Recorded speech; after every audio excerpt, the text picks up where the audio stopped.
आदित्य ठाकरे तरुण आहेत, आता तर 35शीच आहेत ते, आणि बघता बघता राजकारणामध्ये येऊन त्यांना मला वाटतं 14 वर्ष तर नक्कीच 2011 साली मला वाटतं आले असतील. 15 वर्ष जवळजवळ झाली त्यांना आता राजकारणात येऊन, आणि त्यामुळे त्यांना व्यवस्थित युवा सेनेचा अनुभव आहे, मंत्री म्हणून अनुभव आहे. ठाकरे घराण्यात जन्माला येऊन सुद्धा निवडणूक लढवून ते जिंकून आलेले हे लक्षात घ्या. आणि मला ठळकपणे आठवते की शिवाजी पार्कमध्ये त्यामध्ये आदित्य ठाकरेंनी अतिशय प्रभावी भाषण केलं, त्यांना तुडुंब प्रतिसाद मिळाला. सगळ्यात चांगलं भाषण म्हणून आदित्य ठाकरेंचं आलं.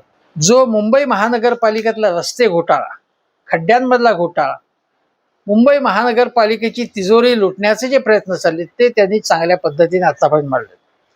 स्ट्रीट फर्निचरचा घोटाळा त्यांनी बाहेर काढला, आणि सगळ्यात महत्वाचा जो प्रश्न त्यांनी मांडला, कॅम्पेन केला एक प्रकारे, की उद्योगधंदे गुजरातमध्ये चालले, आणि त्याची अतिशय अभ्यासपूर्ण मांडणी त्यांनी केली की आणि त्यामुळे आदित्य ठाकरे हे जे प्रश्न मांडतात, ज्या भूमिका मांडतात, त्यामध्ये त्यांचा अभ्यास दिसतो, खोली दिसतो, आणि कुठल्याही प्रकारचं उथळ किंवा ज्याला आपण म्हणतो की अविचारी वक्तव्य, अविवेकी वक्तव्य त्यांनी आजपर्यंत कधीही केलेलं नाही. उलट त्यांच्यावर जी टीका झाली ती अत्यंत गलिच्छ पातळीची झाली.